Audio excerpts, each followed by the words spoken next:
Happy friends, काल आपण positive parenting म्हणजे काय ते पाहिले.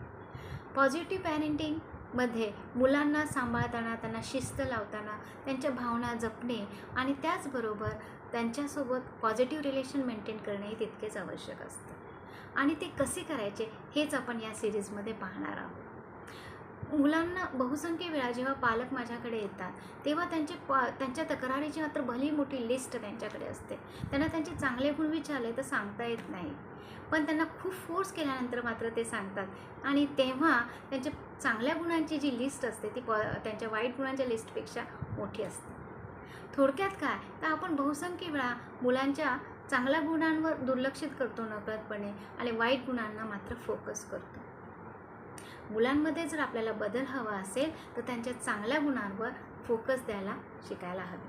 थोडक्यात काय तर संपूर्ण मूल हे तक्रार असू शकत नाही, तर मुलांची सवय वाईट असू शकते. आणि म्हणून मूल आणि त्यांची सवय या दोन वेगवेगळ्या गोष्टी आहेत, त्यांना वेगवेगळे करून आपल्याला पाहता आले पाहिजे.